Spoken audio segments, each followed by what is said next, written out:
საქართველოში მეგონი რამდენი ოჯახიცა, იმდენნაირი ხინკალია. ცოი მოზილემეთე მე გავსინჯეო.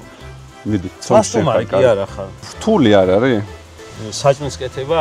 არა, YouTube-ის კეთება. ესე სინქრონშიც არ გვიმუშავია. მე ლაშა მეც მაინტერესებს. საკაიფოთ მიდის. კაი. მასწავლა იმერულის კეთება. რა კაი ადამიანი ყოფილა. მოკლედ გავშინაურდით შინდიში და ჩვენი რიგით შემდეგი სტუმარი არის ლაშა. ლაშას და მე ერთად მოგვიწია მუშაობა, სასიამოვნო პერიოდის ერთად გატარება და ყოველთვის ტყუილად ვიხსენიებთ იმ დროს და თან რო ვაკვირდები ჩემ და უნებურად სტუმარი ყოველთვის ისეთი მოყვავს, რომელსაც მინიმუმ რაღაცა შეხება უნდა კონდეს გურიასთან. ლაშა კიდე გურულია, ცხლა გურულია. ასე რომ ორმაგად მიხარია ლაშა შენი მოსვლა ჩვენ გადაცემაში. ვიცი, ვიყურებ, ხშირად მოგიწერია რომ გქომაგობ და ძალიან კარგი. ხო და ლაშა, დღეს მინდა გავაკეთო აპოხტის ხინკალი. ეხა მოვიარე სამცხე-ჯავახეთი და ისედაც ძალიან მომწონს ეგ კუთხე და მის სამზარეულო ძალიან განსხვავდება ქართული სხვა დანარჩენი კუთხეებისგან და მინდა გავაკეთო აპოხტის ხინკალი.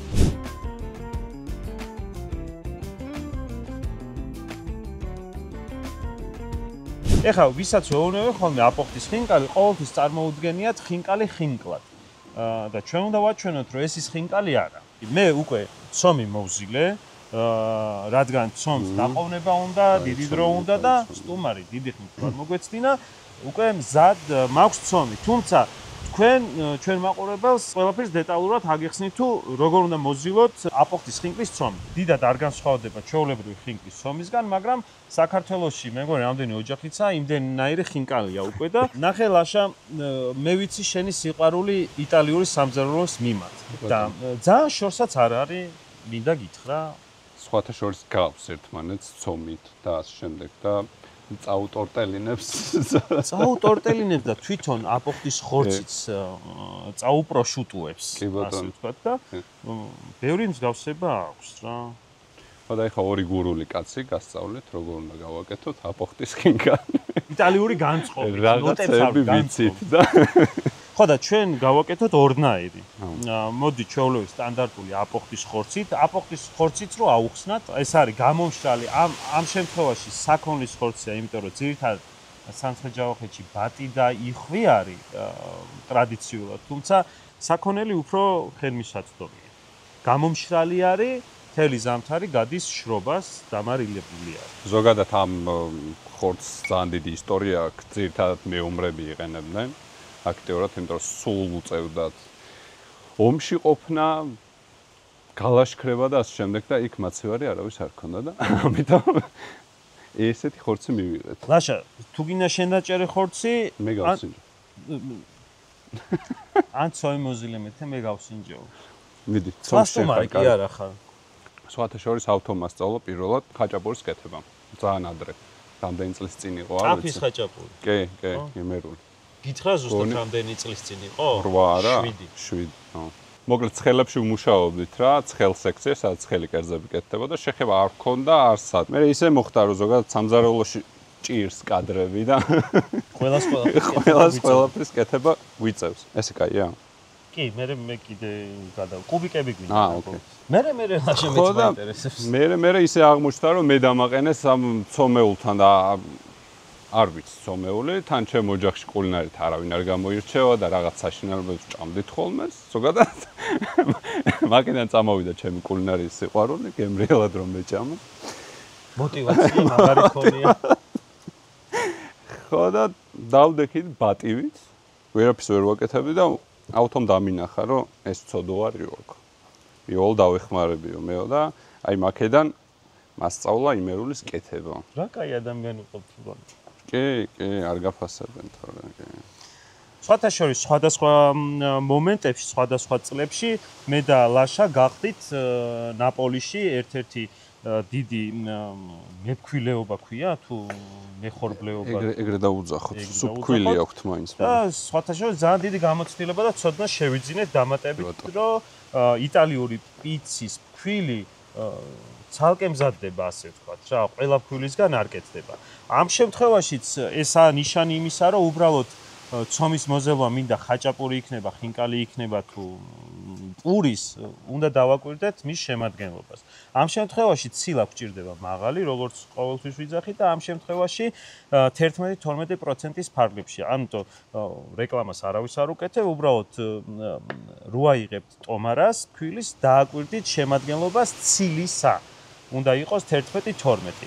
გრამაჟობას რაც შეეხება, ადრეც მithქვამს და ჩვენ ვიცვლით, რომ დაუშვათ კილო ფქვილი თუ არის, პროცენტულად ვითვლი ყოველთვის დანარჩენ ინგრედიენტებს და კილო ფქვილი თუ არის, ამ შემთხვევაში ვიყენებთ 520 გრამ წყალს, რაც ნიშნავს, რომ 52%-ია და უფრო შედარებით მაგარი ცომი და ელასტიური გამოდის. ჯერ თავიდან სანამ წყალი და ფქვილი ერთმანეთს შეერევა, შეგიძლიათ ესე ჩანგლით ან სხვა ნივთით მოზილოთ.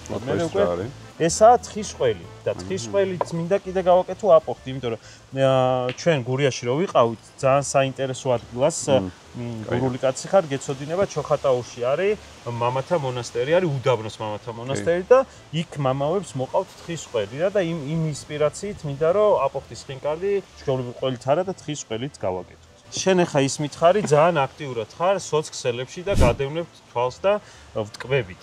მადლობა. სხვათაშორის YouTube-ზე პირველად ვარ და მიხარია. კეთილი იყო შენი ფერხი. და თუ გადმოვბარგდები, ნახოთ, არ ვიცი. კაი იქნება ეგეც სხვათაშორის. რატო იკავებ თავს? რთული არ არის? საჭმლის კეთება? არა, YouTube-ის კეთება. მე საჭმელს ვაკეთებ და დანარჩენი აგერა. კაი, მეც ვიპოვი აგერ. რეკომენდაციას გაუწევ. ხო და რაც შეეხება სოცქსელებს, ძირითადად TikTok-ზე და Instagram-ზე ვარ. ხო. და რაღაცა კარგად წავით. ხო. ადრე მეგონა რომ ლაპარაკი დიდად არ მეხერხებოდა და ჩუმ ვიდეოებს ვაკეთებდი და მე აღმოჩნდა რომ ეგეც შემიძლია. ხო და ეხა ბევრს ლაპარაკობ ხოლმე. ძირითადი მიმართულება რა გაქვს მაყურებელს რო უთხრათ? Instagram-ზე ძირითადად მაქვს ჯანსაღი კერძების მიმართულება და არა მარტო კერძების რა, ჯანსაღად ცხოვრების წესი რო ავხსნა მოკლედ რაში მდგომარეობს რა, თან ბოლო პერიოდში განათლებაც მივიღე მაგ კუთხით. ხო, ძალიან დამაინტერესა სხვათაშორის. იმდენად დამაინტერესა რომ მაგ კუთხესაც გავკევი რომ ნუტრიციოლოგია, ხო? Yes, კი ბატონო. ძალიან მნიშვნელოვანია. იშვიათია, აქვე გეტყვით, შეფი, შეიძლება არც არის, თავს ვერ დავდეთ, მაგრამ ხუთიძე ჩამოთვლი, ნუტრიციოლოგიითაც იყოს დაკავებული და თან კარგად ამზადებდეს რა. ანა ის მინდოდა რომ ჯანსაღად მეკვება ან ასე შემდეგ რა. იმდენად დატვირთული გრაფიკი აღმომაჩნდა.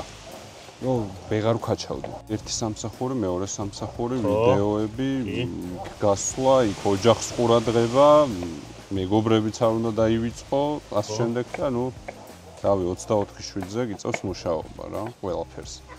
ხო და წარმოიდგინე დილით დგები სადღაც 5 საათზე, მიდიხარ. როგორ მესმის შენ? შენ ცომთან ახლო კავშირი გაგებინებდა მაგას. მე მიდიხარ ერთ სამსახურში, მე მიდიხარ სავარაუდოდ სავარჯიშოდ, თუ ძალიან მკვდარი არ ხარ. აუ, მადრა მაინტერესებს, იცი? ძალიან მკვდარი რო ხარ, არ მიდიხარ? კი, ხო იცი, ხო, აი მან ის ერთი გარდამტეხი მომენტია, რომ უნდა დააძალო შენ თავს, რომ მივხვდე და როგორც კი შეხვალ დარბაზში ან ნებისმიერ ადგილას სადაც ვარჯიშობ, მასშტაბი რა. ეგრევე ჩვეულებრივი ადამიანი ხდები და ოც კაი რამე ზოგადად. უნდა დააძალო საკუთარ თავს. და ეს ნუტრიციოლოგია რაში გეხმარება? ნუტრიციოლოგია იმაში გეხმარება, რომ არ დავარდე. ანუ საკვები დანამატი იქნება, სწორ დროს სწორი რაღაცების ჭამა იქნება და საკვებ დანამატებში რას მოიაზრე? პროტეინის და კრეატინის გარდა არის კიდე ბევრი რაღაცები, რაც უნდა იცოდე რა, მაგნიუმის ამბავი, რკინის თემა. ცალკე აფთიაქში შეძენილით, ესე ვთქვა, თუ საკვებიდანაც და აფთიაქში შეძენილიდანაც რა. და ზოგადად პროდუქტიდან როგორ უნდა მიიღო მეტი რკინა და ასე შემდეგ. აი ერთი მაგალითი რო გაგვიზიარო. მეც მაგრამ მაინტერესებს. ტყუილ არ ხმარობთ ლიმონს. ხო? და ისეთ პროდუქტებს, რომელსაც აქვს რკინის შემცველობა, ხო. და მაგას მოაწურავ ლიმონს. ხო. 10 მაგად გიზრდის რაოდენობას რკინის. რკინის რაოდენობა. ჩემი мотиваცია ის არ ყოფილა, რომ რაღაცა ამ სპეციალობით რო დავარქვათ სპეციალობა. წამეყვანა რა და რაღაცა ვინმე სპეციალობაა რა? კი, ძალიან ცალკე გახრა. მნიშვნელოვანი. კი. ხო და იმისთვის ვიყავი, რომ საკუთარ თავისთვის მეშველა რა და იქ გამომივიდა ზუსტად. ჩემი აზრით, საკუთარ თავსაც უშველე და საკუთარ თავში ძალიან სწორი ინვესტიცია განახორციელე. მეც მასე ვფიქრობ. ყოველდღიურობაში იყენებ. ლაშამ დააჭრა აპოხტის ხორცი, მე ქინძი დავჭერი და ნიორი. აპოხტის და მესხურ სამზარეულოს ძალიან უხდება ნიორი და ძალიან ბევრ კერძში მესხურში თათარბერაკი იქნება და სხვადასხვა ძირითადი არის ნიორი და ხახვა და მაწონი. ამ შემთხვევაში მე დავუმატებ და ლაშაც მეთანხმება და საწინააღმდეგო არაფერი არ აქვს ნუტრიციოლოგიის თვალსაზრისით, რომ შეიძლება ჩერისჭირის დამატება, რომ მეტი სასიამოვნო და განსხვავებული არომატი მივიღოთ და არ დაგვამძიმოს, ასე ვთქვათ და აუცილებლად გამოვიყენებ კიდე ლაშა აქ თლად დამეთანხმება, რომ მევგალის იოგურტით მინდა გავაკეთო, ასე ვთქვათ, ჭურჭელზე ბალიში და მაგაზე მოვათავსოთ მერე ხინკალი. რომ უფრო ჰაეროვანი და ისედაც ტრადიციულ აპოხტს მაწონი მოყვება და მაწნის ბიძაშვილი არის ჩვენი იოგურტი. ხო, ამ იოგურტზეც მინდოდა რაღაცები მეთქვა, იმიტომ რომ რეალურად გადავედი და მაწონს დიდად აღარ ვხმარობ რა. კი. იმიტომ რომ ბევრი ძალიან კარგი თვისება აქვს, რაც მაწონში ვერ გამოვწურეთ.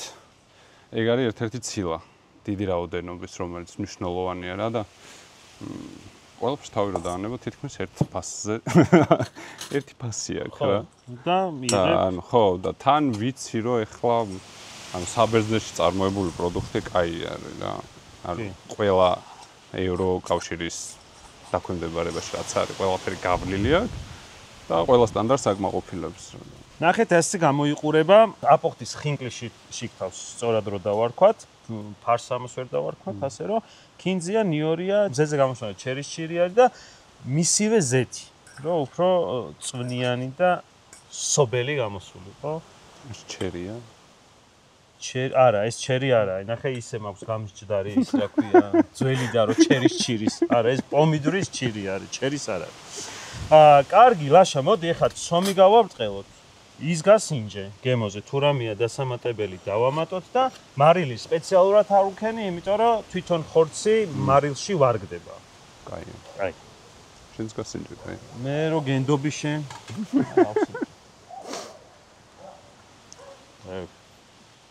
როგორც ტყემას ისე გავსინჯე. მაგა კაი ყოფილი. კაი, ეხლა მნიშვნელოვანი ფაზა რაც არის ცომის გაბრტყელება და ხინკლის მოხვევა და ხინკლის მოხვევაც ძალიან საინტერესოა, რადიკალურად სხვანაირი ფორმა და ზომა აქვს. მომყოლი ცომია, ელასტიური და სასიამოვნო. აი ესეც ლაშა უხლავი, მესხებს აქვს სპეციალური საბრტყელებელი ჯოხი. ერთი ზედაპირის მქონე, ისა არა, საბრტყელებელი და პასტის საბრტყელებელს გავს. აჰა, აი იტალიური ხასიათი აქაც გამოჩნდა. მოდი ესე რო ხნათ, ხა? მოდი მიდი. აჰა. ესე სინქრონშიც არ გვიმუშავია. მოვიდა დრო მაგის. საი რომი კარნახო საიცახვა. წი? ბატონო. აჰა. ხოდა შენი ვიდეოები პატივცემულო. ძალიან კარგი ხარისხის. ძალიან. აგე რა ბიჭები. კი. მადლობა ბიჭებს. იმიტომ რომ მართლა ძალიან კარგი არის. Netflix რო შესთავაზო არ გინდა. ბიჭო, დავაუარეთ რა. სიმართლეობით არ გვინდოდა მაგაზე საუბარი, მაგრამ ეგენი აბანძებენ მე. ჩვენი არ არის რა Netflix. აი ელასტიური კაი ცომი არის. ტემპერატურაც კაი აქვს, მაგრამ თხელი უნდა იყოს. ხო, აი ხინკალზე კიდე უფრო თხელი. ოკეი. ეს ყავა შეიძლება? შენთვის მოვიტანე სხვათა შორის. იმია Starbucks-ებია. ნაღდი Starbucks-ები. არა. ეს ძალიან მეხმარება, როდესაც გადაღებებია და ვმუშაობ, რომ გავიგრილო და ცოტა ენერგიაც აღვიდგინო. ყავას არ აქებენ, მაგრამ კაი რაღაცა არის სინამდვილეში. ой, აი შენ პროფესიიდან გამომდინარე გითხარი ყავაზე? მე პროფესიიდან გამომდინარე ვარ მზარეული. ახალი პროფესია. ვარ მოყვარული. ძალიან გულშემატკივრობ იმ პროფესიაში და ანუ სწორად უნდა გადაანაწილო რაღაცები რა ცხოვრებაშიც ზოგადად და ხო და თუ ხა კორტიზოლის რაოდენობას არ მიიყრი ხო ყველაფერი კარგად იქნება შეგიძლია 2 ჭიქაც დალიო და 3-იც ყავა ძალიან ეხმარება მე მგონი კუჭნაწლავს მონელებაში სხვათა შორის კი როგორც მსმენი ნახე ლაშა თქვა მითიც არ არის აი ესეთ ზომებზე დაუჭრით სიგრძეზე და მერე კუბიკებად პაწაწუნებია ჩვენთვის ცოტა დიდები რო გავაკეთოთ აგე რა აქ შევახო და აი მოდი პირველი გავაკეთებ ყველის დაახლოებით რომ მივხვდეთ შინაარს ზომად შუაგულში დებ და აი ესე ერთი მხრივ აქედან უკრავ და მეორე მხრიდან აი ეს ესეთ პატარა ვერ ვარქმევ ამას ხინკალს მაგრამ ხინკალს ეძახიან რა ამ ცომის ახლა კიდე გაბრწყილება შეიძლება ხშირ შემთხვევაში არის ხოლმე რომ ნახეთ ღია კი არ დამრჩა ღიას ტოვებენ ხოლმე რომ რახან ხორცი არ არის წვრიანი შიგნით შევიდეს წყალი მაგრამ მე მაგას არ ვეთანხმები და ყოველთვის ჯობია რომ დახურული იყოს თან მაინც ყველი ეს ახლა მეგა პატარა ისა ხინკალი აი დაახლოებით აი ესე გამოიყურება მეცხური ხინკალი აპოხტის და ამ შემთხვევაში ყველის აჰა მოდი ცოტა გავზარდოთ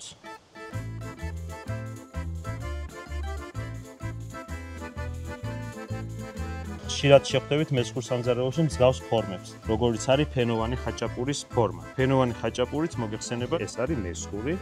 მოკლედ მედალაშან ვიწვალეთ და ესეთი ლამაზი პაწაწუნა აპოხტის ხინკლები გამოვიდა. აგერ ცეცხლზე უკვე ქვაბიც პატარა ჩახანა. გური არ დავივიწყოთ, პატარა ჩახანაც დგას და წყალი უკვე ცხელია. მე მოურევ შენ ჩაყარა. კაი ბატონო. ხორცით დავიწყოთ.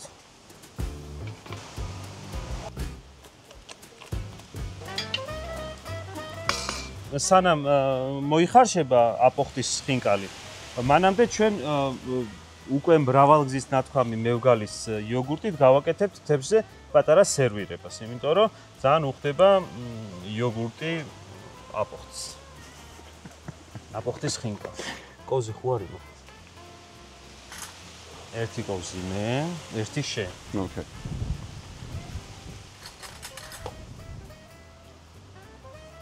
აძმო.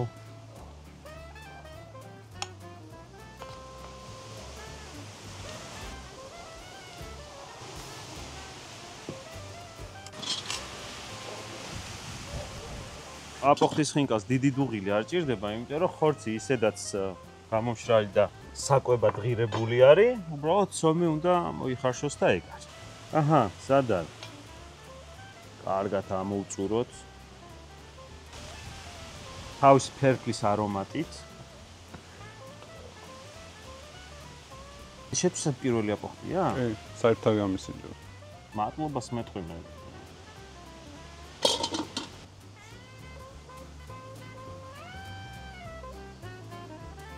გავამდიდრებ ნესვის ჩირით. სითბო ძალიან უხდება. გემრიელა. ძალიან შია ისე სხვათა შორის. განაგრძე ჩამოჭრა. და მე ბარემ ყველის ხინკალს ჩავყრი. სანამ ყველი შემოგვეწევა, შეგვიძლია გავსინჯოთ რამე სხვა არ დაამატეთ. არაფერს. ცოტა დაღირღირო. დადგა ნანატრი დრო. მევგალშიც ამოაწე.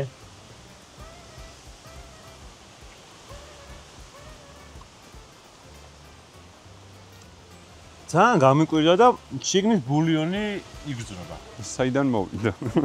ეს ბულიონი არის ოდნავ გულწრფელი ვიქნები, ოდნავ სიმლაშე. ზოგისთვის ეს სიმლაშეშიც შეიძლება არ იყოს. აი, კაი ლუც რომ მოგანდომებს ისეთი სიმარილი აქვს ახლა ამას რა და შიგნით წვენი განაპირობა ჩერის კი არა და პომიდურის ჩირის ზეთი რო უქენი. და ამით დასშველდა და მე მგონი ეს სიცხარეც ძალიან მოუხდა რა. ძალიან კარგია და ეს სად უნდა ვიპოვოთ? სამცხე ჯავახეთიდან უნდა გამოვაგზავნინო. ანუ მარტივად. მარტივად სულ რაღაც 3 საათის გზა არის. მოიწონა. გემრიელია და. მაგრამ ეს იცოდეთ რომ ესე რომ უამზადებთ ესეთი გემოთი სამცხე-ჯავახეთში არ შეხვდება ტაფობთ. იქ ცოტა განსხვავებულია. მოკლედ ყველიც მოიხარშა. ის ძალიან მაგარი იყო ხორცის. ხო და იმ გემოებზე ცოტა მეტი რამე გითხარი აბა. ჩათვალე რომ აი ხა გაამდიდრა, გემო გაამდიდრა, ამ პომიდორს კი გადავეკიდეთ, მაგრამ პომიდორმა გააკეთილშობილა უფრო რა. აი იოგურტიც ძალიან მნიშვნელოვანია რა. აი იოგურტის მაწნის სიმჟავე იმდენად არ უხდება, რამდენადაც იოგურტის ეს ნეიტრალური გემო და ზემოდანაც ზეთი რომ მოვასხით პომიდორის, იმანაც თავისი ქნაა რა. ეხა ესეც გავასწოროთ. და დაღერღილი ციცაკაც წითელი მოვაყარეთ ბოლოში და სიცხარეც ძალიან ზომიერი ქონდა. არა? კი და ანუ ეგ პომიდორი ზუსტად მაგას შვება რა, რომ ცოტა ნეიტრალებს, არ ბილებს გემოს რა და ეგეთი მარილიანი და ძაფრი აღარ არის. კი. აჰა, ესეც ბზად არის. აბა ყველი, თხის ყველით რა. საინტერესოა იმ ხორციდან აქეთ გადმოსვა.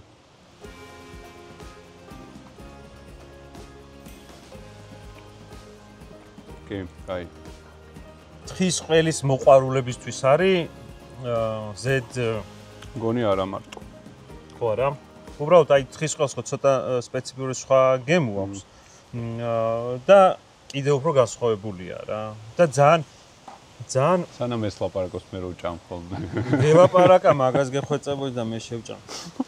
სხვათა შორის ხორციდან გადასვლა ყველაზე გამაღიზიანებელი სულ არ ყოფილა პირიქით უფრო დამამშვიდად ხო ასე ვთქვათ რა და უფრო თხლად მიდის ეხა ამის ჭამ. ძალიან კარგად მიდის ავტომატი.